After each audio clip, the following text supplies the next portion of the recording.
कोई तैयारी नहीं, यही भूल है। बोलो वृंदावन विहारी लाल की। महापुरुष कहते हैं कि जब हम सबको चलना ही है तो चलने की तैयारी कर लो। जब चलना है तो चलने की तैयारी करना चाहिए कि नहीं करना चाहिए? जाना है कि नहीं दुनिया से, बताना। जाना है कि नहीं, यही रहना है? क्या करना है? जाना है? पक्का है कि कम उम्मीद है? 100% कन्फर्म है कि जाना है। लेकिन कितनी बड़ी भूल है, जब पक्का है कि जाना है, कन्फर्म नहीं होता जाना तो भी लोग तैयारी कर लेते। भाई तैयार रहो, पता नहीं कभी कह दे चलो। नहीं समझ में? नहीं कन्फर्म रहा तो भी तैयारी करके रख लेते हैं। और जहां 100% कन्फर्म है, जाना है, तो उसकी तैयारी करनी चाहिए कि नहीं करनी चाहिए? नहीं करनी चाहिए, सपड़े रहना चाहिए। महापुरुष कहते हैं जब हम सबको चलना ही है तो चलने की तैयारी कर लो। और जो पहले से तैयार न थे वो पछता कर चले गए। जिन्होंने तैयारी नहीं की, ध्यान देना, बहुत लोगों को आपने देखा होगा मरने के समय आधे पागल जैसे हो जाते हैं, गालियां बकना चालू कर देते हैं। करते हैं कि नहीं करते? देखते हैं, उल्टा सीधा करने लगते हैं। पूछो कुछ बोलेंगे, कुछ ही सुनने ही पड़ जाते हैं, बोलना ही बंद कर देते हैं। कुछ पागल जैसे हो जाते हैं कि नहीं हो जाते? क्यों पागल जैसे हो गए? क्योंकि उन्होंने तैयारी नहीं किया। एकाएक जाने का समझ में आ गया। महापुरुष कहते हैं कि जब समय आ जाएगा और तैयारी नहीं रखो, तैयारी ना किए रहो, ना टिकट लिए रहो, ना बैग तैयार किया, ट्रेन आ जाए एकदम ट्रेन स्टेशन पे, तो खुश रहोगे परेशान, भागेंगे इधर से। इसीलिए गिर पड़ते हैं बहुत सारे लोग, तैयारी नहीं किए रहते। और जो टिकट लेकर के बैग फैग लगाकर प्लेटफार्म पे खड़ा है, अब ट्रेन आ जाए कोई दिक्कत है? वो तो रेडी है। जो तैयार नहीं रहते हैं वही बेचैन होते हैं, वही परेशान होते हैं। बंधु, उन्हीं के हार्ट अटैक होता है, वही पागल जैसे हो जाते हैं। तो जब किसी को देखो कि ये पागल जैसा उल्टा सीधा गाली बक रहा है, बकता है, तो आप क्या कहते हो? सठिया गया है, अब जिनका दिमाग सही नहीं। तो उनको देखकर खुश होते हैं कि परेशान होते हैं? क्या होते हैं? परेशान होते हैं। तो हम अपना नंबर ना आ जाए ऐसा, दूसरे को देख करके अपने आप समझ लेना चाहिए। देखो ध्यान देना, मुर्गे जो काटने वाले होते हैं ना, मुर्गे के जाल में रखे रहते हैं, देखा होगा। काटने वाला एक मुर्गा उसमें से ले जाता है, पकड़ता है तो सब पीछे भागते हैं। भागते ही नहीं भागते, आड़ में ले जाकर काटता है, दिखाकर नहीं, उनको दिखाता नहीं क्या कर रहा हूं, आड़ में ले जाकर काटा। और फिर दूसरा पकड़ने आया तो मुर्गे पीछे भागते हैं कि आगे आते हैं? पकड़ ना पावे मुझे, जानते हैं एक को ले गया, अब वो लौटा नहीं, न जाने क्या हाल उसका होगा। तो वो तो बिना देखे डरने लगता है, पीछे भागने लगता है। और यहां तुम तो आंखों के सामने देख रहे हो कि सब मुर्गे की तरह कट कट के जा रहे हैं कि नहीं जा रहे हैं? बंधुओं, आंख से देख करके भी मनुष्य विचार नहीं करता कि मेरा भी नंबर आएगा। युधिष्ठिर ने कहा यही सबसे बड़ा आश्चर्य है कि लोगों को मरता हुआ देखते हैं, ले जाते हैं शमशान, जला भी आते हैं, लेकिन अपना मन नहीं कहता कि तुम्हें भी जाना है। अपना मन क्या कहता है? अरे ये तो मूर्ख थे जो मर, तुम तो होशियार हो, तुम्हें तो बेटा की शादी, बेटी की शादी, नाती पोते, पता नहीं क्या करना है, सबकी शादी निपटा, उसके बाद भी जाने का विचार नहीं है। यही भूल है।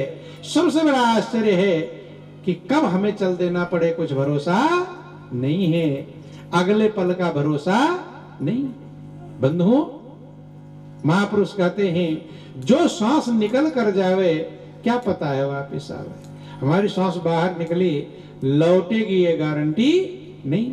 और आजकल तो हार्ट अटैक बहुत ज्यादा हो रहे हैं, जिम करते करते वहीं सीधे गिर जाते हैं। एक का कल आया कि अखबार पढ़ते, ऐसे अखबार पढ़ रहा है, ऐसे लौट गया, नहीं समझ में। कोई एक हनुमान का रोल अदा कर रहा था रामलीला में, रोल अदा करते करते करते ऐसे गिर गया, नहीं समझ में।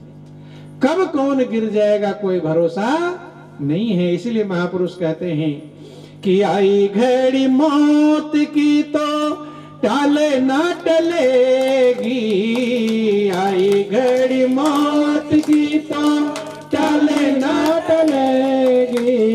माया के दीवाने माया संग ना चलेगी, माया के दीवाने माया संग ना चलेगी।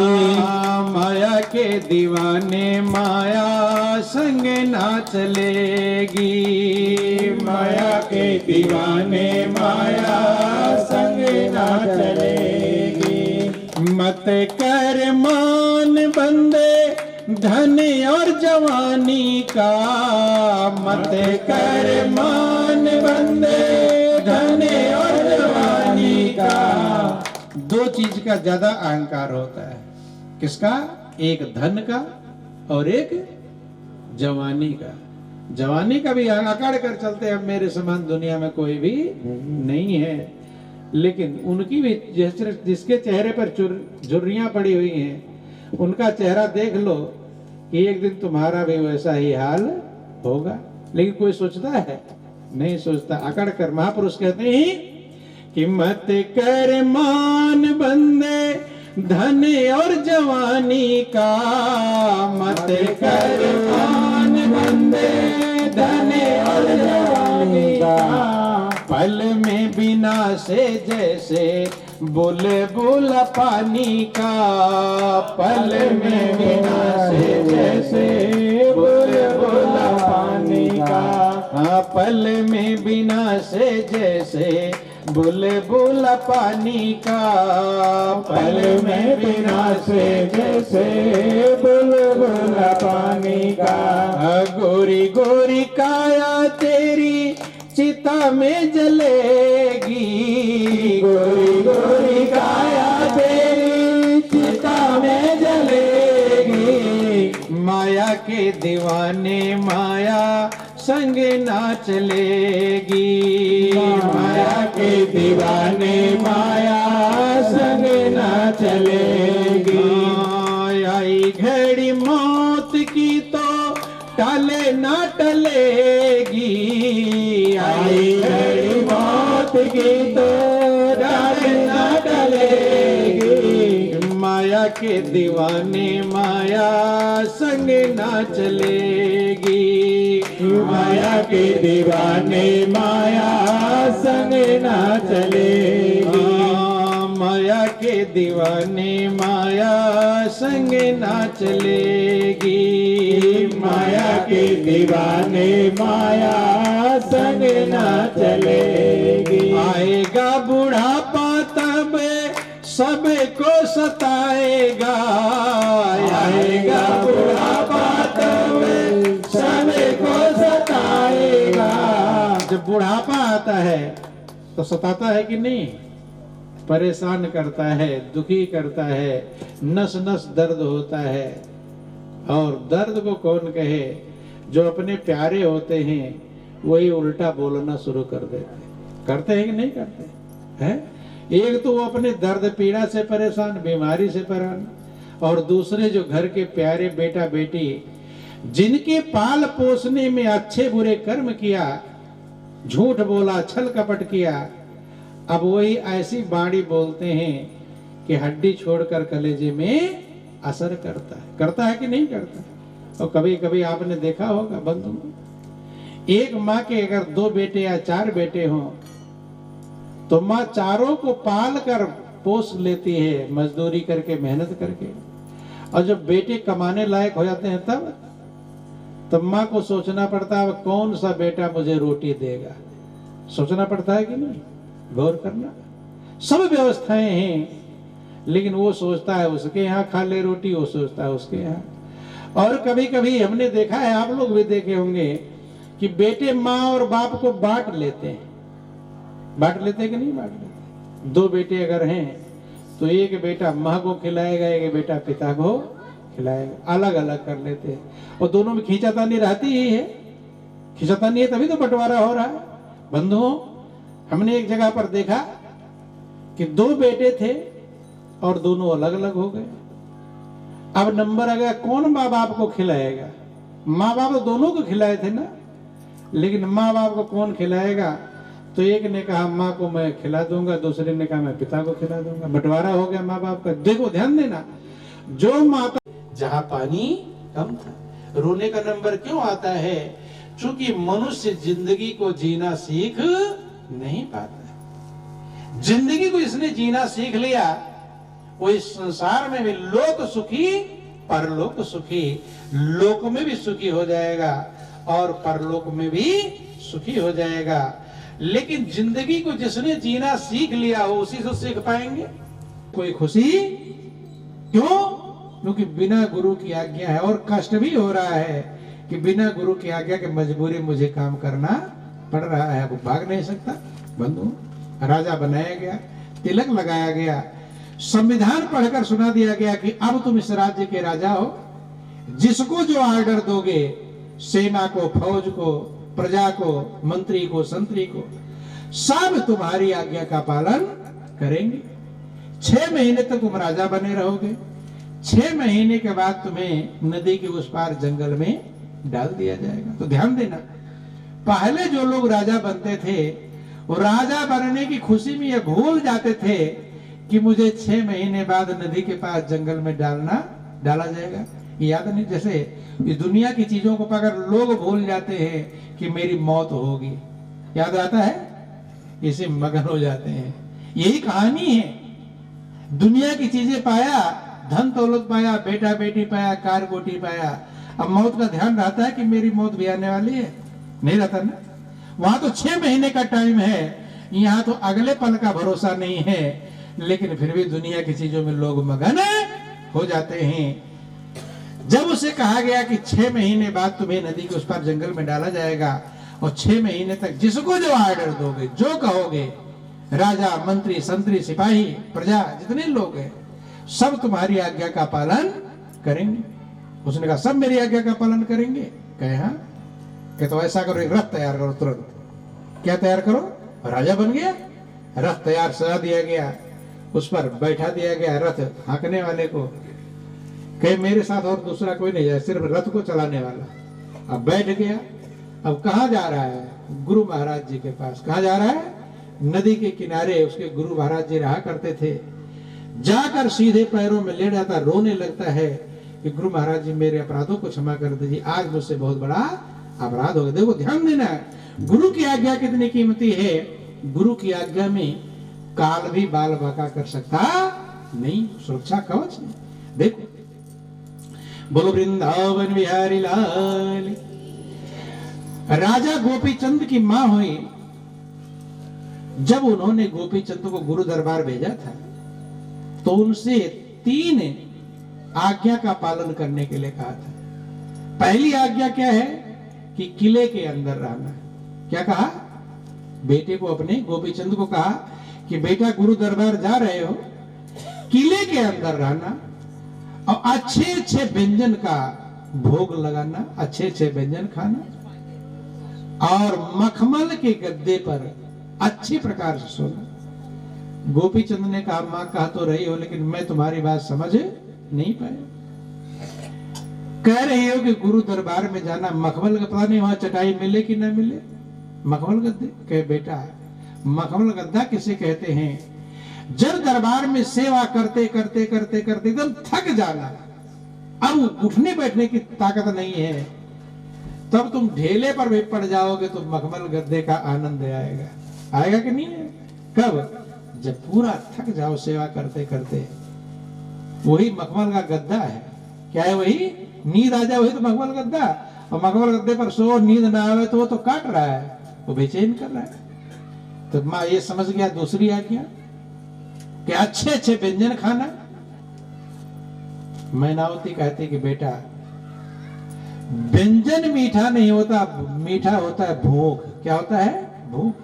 जब इतना भूख लग जाए, इतना भूख लग जाए तुमसे रहा ना जाए, तब भोजन करना। तो नमक रोटी भी खाओगे ना तो एकदम मीठे लगेंगे, 56 व्यंजन का स्वाद मिलेगा। वही 56 व्यंजन है। कि माँ ये भी समझ गया, किले के अंदर दरबार में पता नहीं झोपड़ी होगी कि नहीं होगी, किला कहाँ वहां सुरक्षित रहेगा, उसका बाल बाका हो सकता नहीं। तो 3 आज्ञा ध्यान देना।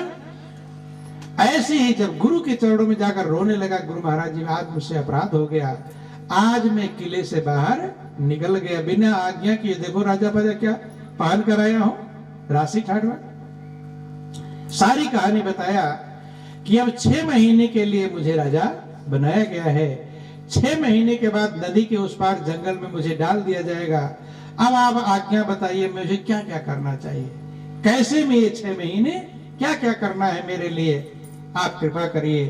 तब गुरु महाराज जी ने कहा कि बेटा कोई बात नहीं, 6 महीने तुम्हें एक काम करना है सिर्फ, क्या कि नदी के उस पार जो जंगल है पूरे जंगल को काट करके वहां गांव शहर नगर बस्ती सब बसा देना, वहां प्रजा बसा देना है। 6 महीने के अंदर अंदर ये सब काम हो जाना चाहिए, बस यही काम करना है। कि ठीक। अब आ गया, सारे मंत्री को, प्रजा को, नौकर को, चाकर, सिपाही, फौज, मजदूर, मिस्त्री सबको इकट्ठा बुला दिया। पूरा जंगल काटो, नदी के उस पार जितने जंगल है, जंगल कटने लगे शेर चीते भालू सब वैसे ही भाग जाएंगे। वहां घर मकान गांव बस्ती सब शहर बसा दिया। और जब बसा दिया तो 6 महीने का जब टाइम बीता तो वहां फिक्स थे कौन नदी के उस पार ले जाएंगे। मोटे मोटे पहलवान, क्योंकि जो राजा बना जल्दी जाना पसंद नहीं करता था। राज्य मिला, अच्छी अच्छी व्यवस्थाएं मिली तो मगन हो गए, भूल गए। अब जब आ गए पकड़ने के लिए कि अब चलो तुम्हारा 6 महीना पूरा हो गया, तो लोग रोते थे, चिल्लाते थे, जंगल में शेर चीते खा जाएंगे। नहीं समझ में? जैसे आप लोग यहाँ मगन रहते हो और जब आ जाते हैं यमराज लेने के लिए तो खुश होते हैं कि बेचैन? क्या होते हैं? बेचैन। अब चिल्लाते हैं, कोई रोता है, चीखता मार के रोता। क्यों? क्योंकि 4 दिन के दुनियादारी में मगन हो गए, अब मौत का ध्यान नहीं। तुच्छ विषयों की ललक में देव दुर्लभ तन नसाया। विषयों की ललक में दुनिया की चीजों को पाने के लिए देव दुर्लभ जो जिंदगी मिली थी वो बर्बाद कर दिया। और सिर पर मर रहा है काल, इसका ज्ञान नहीं किया। यही बंधुओं संत महापुरुष क्या समझाते हैं, दुनिया के काम कैसे करो और कैसे अपने लक्ष्य को भी प्राप्त करो। अब उस गुरु भक्त का 6 महीने पूरा हो गया। अब मोटे मोटे पहलवान आ गए पकड़ कर ले जाने के लिए कि चलो अब तुम्हें नदी के उस पार जंगल में डाला जाएगा। वो तो एकदम खुश है, प्रसन्न है। अब झंझट है, झंझट कुछ भी। और राजा रोते चिल्लाते थे, नदी के उस पार जंगल में डाला जाएगा। उसने कहा पकड़ने के, जब मैं खुद ही चल रहा हूं, तैयार हो रहा हूं, तैयार होकर चल दिया। सब लोग सोचे पकड़ने के, पकड़ना तो उसे ही पड़ेगा जो जाना नहीं चाहेगा। काल किसको लेकर जाता है? जो जाना चाहता और जो मरने के लिए तैयार, उसे काल में झंझट रहेगी। लेकिन लोग मरने के लिए तैयार नहीं है, सब करना चाहते हैं, लेकिन यहां से जाना, चमड़े गलगल गिरने लगेंगे तो मरने की इच्छा कहती है। सोचता कोई वैद्य मिल जाता, कोई डॉक्टर मिल जाता और मैं ठीक हो जाता। अर्थात जो जो जीव जन्म लेकर के इस दुनिया में आवे, वही देखकर इस दुनिया को फूला नहीं समावे। अब इसे छोड़ने का मन होता नहीं है। लेकिन गुरु भक्त जो होता है इस दुनिया में जैसा, उसके लिए सब बराबर रहता है। छोड़ना तो बराबर और पाना तो बराबर, समता को प्राप्त कर लेता है। जो सम हो जाता है, मिले तो बराबर और ना मिले तो बराबर। मिल गया तो कौन सा फायदा, छूट जाएगा। जो चीज पाने पर जितना खुशी मिलेगी, उसके छूटने पर उतना ही दुख मिलेगा। इसलिए समता को धार पकड़, इसलिए भगवान कृष्ण ने अर्जुन से कहते, अर्जुन सम हो जाओ, दुखे सुखे समीकृत्वा लाभा लाभ हो जाए। तो और को पकड़ कर ले जाना पड़ा था, लेकिन ये ऐसा राजा है पकड़कर खुशी पूर्वक जा रहा है। क्यों? जान रहा है उस पार जंगल नहीं है, न शेर है, न चीते है, न भालू है, तो डर रहेगा? क्यों? कटवा दिया जंगल। अर्थात इस मौत के उस पार क्या होगा भक्त पहले जानता है। जब जानता तो भयभीत रहेगा, जिसे पता है उसे क्यों भयभीत रहेगा। कबीर ने लिखा कि जिस मरने से लोग डरते हैं, मेरे मन तो और खुशी मिल रही है। क्यों? कि या मरने से जग डरे और मेरे मन आनंद, और कब मरी हो कब पाई हो पूर्ण परमानंद। कब ये शरीर छोड़ूंगा और कब पूर्ण प्रभु में लीन हो जाऊंगा, परमानंद को प्राप्त, मैं तो इंतजार कर रहा हूं, तो उसे मौत डराएगी? डरता वही है जिसको ज्ञान नहीं होता। चला जाता है, नाव पर बिठाकर उस पार ले गए, तो जिन लोगों को उसने उस पार बसा दिया था वो खुश होंगे कि नहीं होंगे? वो लोग बैंड बाजा लेकर खड़े थे उधर स्वागत के लिए। किसके लिए खड़े थे? रथ लेकर और बैंड बाजा लेकर खड़े थे, जो स्वागत के लिए खड़े थे। तो इन लोगों ने जब उधर उतारा, अब जंगल कहाँ है, तो बाग वन बस्ती घर मकान बने हुए हैं, न शेर चीते न भालू है। ये तो एक कहानी है, ये कहानी हम लोगों के लागू होती है बंधुओं। नदी का उस पार जंगल अर्थात मौत, नदी एक मौत के उस पार जाना है सबको, सभी को जाना पड़ेगा। लेकिन उधर की जो तैयारी कर लेगा उसे भय नहीं होगा, और जो इसी में भगन रह जाएगा वो उसे भय, वो यहां भी दुखी और आगे भी दुखी। तब जब रथ में बिठा कर ले जाने लगे तो जो लोग पहलवान नाव पर बिठाकर उस पार छोड़ने गए थे वो आपस में चर्चा करने लगे लौटते हुए कि भाई अब तक जितने राजा बने थे हमारे सब मूर्ख ही मूर्ख थे, नहीं समझ में। 6 महीने के लिए मगन हो गए, भूल गए, और फिर रोते चिल्लाते जा रहे हैं। ये राजा कितना समझदार था कि 6 महीने भी मगन और जब जाने लगा तो भी मगन। इतना समझदार राजा हमने आज तक देखा नहीं। तो कहते क्यों ना अपने राज्य का संविधान बदल दे, अर्थात इसी को सदा के लिए राजा बना दे। नहीं, इसी को सदा के लिए राजा। फिर नाव लौटा कर ले गए, जाते हैं उसके प्रार्थना करते कि महाराज अब हम अपना संविधान अपने राज्य का बदल रहे हैं, अब आप हमारे राजा सदा के रहो, दूसरा राजा बदलने की जरूरत नहीं है। इधर की भी राजा रहोगे नदी के, और उस पार के राजा रहोगे। अर्थात भक्त जो होता है मौत के पहले का भी राजा होता है और मौत के बाद का भी राजा होता है, कि लोक सुखी परलोक सुखी। जिसने गुरु को अपनाया ये लोक सुखी परलोक सुखी। इस लोक में भी सुख शांति पाएगा और परलोक में भी सुख शांति पाएगा। यही जीवन का सार है, यही जीवन का लक्ष्य है। आप लोग के टाइम भी हो गए, विचार करें, मनन करें। गुरु महाराज जी संसार में रहते हुए संसार से उपराम होना सिखाते हैं। दुनिया के सब काम धंधे करते हुए प्रभु का सहारा पकड़ना सिखाते हैं। इसीलिए भगवान भी इस पृथ्वी पर आए हुए भी गुरु के शरण में गए कि राम कृष्ण से को बड़ो 3 गुरु सेवा कीन, और 3 लोग के जो धनी सु गुरु आज्ञा आधीन। तो जीवन अनमोल है, कीमती है। कहीं हमारा वो वाला नंबर ना आ जाए कि 4 दिन के लिए राजा बने और फिर रोए चिल्लाए मिल गए। यही लोग करते हैं। 4 दिन राजा सभी बनते हैं, नहीं बनते। एक दिन ऐसा था आप घर के मालिक बनते हो, बनते हैं कि नहीं? तो राजा है कि नहीं? वही राजा है, लेकिन फिर रोना चालू हो जाता है। लेकिन गुरु के शरण में जाकर सत्य ज्ञान को प्राप्त करके उस रास्ते पर चल करके यहाँ भी शांति और आगे भी शांति। यही जीवन का सार है, यही जीवन का लक्ष्य है। अब ज्यादा कुछ ना कह करके इन्हीं चंद शब्दों के साथ बोलिए प्रेम से गुरुदेव महाराज की, श्री सच्चिदानंद भगवान की जय, उमापति महादेव की जय, पवन सुत हनुमान जी महाराज की जय, जगत जननी अम्बे मैया की जय, बोलो सब संतों की जय। सत्य सनातन धर्म त्वमेव माता च पिता त्वमेव बन्धुश्च सखा त्वमेव विद्या द्रविणं त्वमेव सर्वं मम देव देवा, त्वमेव सर्वं मम देव देवा, त्वमेव सर्वं मम देव देवा।